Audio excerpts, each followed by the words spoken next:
ছাত্র আন্দোলন করে যারা ফ্যাসিস্ট সরকার নির্মূল করছে, তারা এখন তাদের নিজেদের স্বার্থ উদ্ধারের জন্য তারা যে কোনো রকম অন্যায় অকারণ চাঁদাবাজি সবকিছু করতেছে। পরিশেষে আমাদের পরিবহনে ঢুকছে, এখন তারা চাইতেছে পরিবহন মেনটেন্স করার জন্য, শ্রমিক মেনটেন্স করার জন্য। এই পরিস্থিতিতে রাজীব গাছপুরা এসে গতকালকে আমাদের শ্রমিক ফেডারেশনের ড্রাইভারকে অতর্কিতভাবে কয়েকজন চিহ্নিত ছাত্র সমন্বয়কারী ছাত্র নামধারী তারা কয়েকজন টার্মিনালের ভিতরে প্রবেশ করে আমাদের ড্রাইভার গায়ে অতর্কিত হামলা করে। আমরা এর তীব্র প্রতিবাদ জানাচ্ছি, নিন্দা জানাচ্ছি। এই বিচার ওই চিহ্নিত সন্ত্রাসী যারা আছে, যারা বাস পুরাই দিছে, যারা আমার শ্রমিকের গায়ে হাত দিছে, তাদেরকে গ্রেপ্তার না করা পর্যন্ত আমাদের এই কর্মবিরতি অব্যাহত থাকবে। অ্যাক্সিডেন্ট হয় চোখের পলকে, আর যদিও অ্যাক্সিডেন্ট হয়ে থাকে এটার বিচার আছে পরিদর্শন সাপেক্ষে। যদি ড্রাইভার অন্যায় থাকে তার বিচার আছে, কিন্তু দেশে যদি অ্যাক্সিডেন্ট করলে জ্বালাও পুরো ভাঙচুর করা হয়, তাহলে পরিবহন চলার মতো কোনো কিছু নাই। আমি এখন দাঁড়িয়ে রয়েছি জামালপুর কেন্দ্রীয় বাস টার্মিনালে।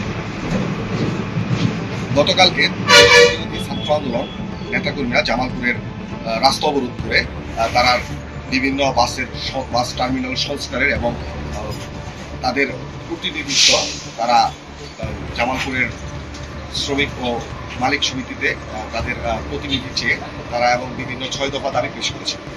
তারা গতকালকে জামালপুরে কেন্দ্রীয় বাস টার্মিনালে রাস্তা অবরোধ করার সময় সাধারণ শ্রমিকদের সাথে তাদের হাওয়া পাল্টা দেওয়া হয়। এক পর্যায়ে সাধারণ 2 শ্রমিক আহত হয়, যার পরিপ্রেক্ষিতে সাধারণ শ্রমিক ও বাস মালিক সমিতিরা তারা জামালপুর থেকে অনির্দিষ্টকালের জন্য বাস চলাচল সারা বাংলাদেশের সাথে বাস চলাচল বন্ধ করে দেয়, যার পরিপ্রেক্ষিতে সাধারণ যাত্রীদের ভোগান্তি হচ্ছে এবং সাধারণ যাত্রীরা খুবই বিপাকে রয়েছে। তবে প্রশাসন থেকে বারবার বলা হচ্ছে সাধারণ ছাত্র আন্দোলন নেতাকর্মীরা এবং শ্রমিক ও বাস ইউনিয়নের নেতাকর্মীদের সাথে তাদের মাঝে এই বিরোধের সমঝোতা করা হয়, এই বিষয়ে তারা তৎপর রয়েছেন। তবে স্থানীয় শ্রমিক ও মালিক ইউনিয়নের মালিক সমিতির নেতাকর্মীরা বলছেন তারা তাদের জীবনের নিরাপত্তা এবং তাদের পরিবহনের নিরাপত্তা নিশ্চিত না হওয়া পর্যন্ত তারা জামালপুর থেকে কোনো প্রকার গাড়ি চলাচল করবেন না।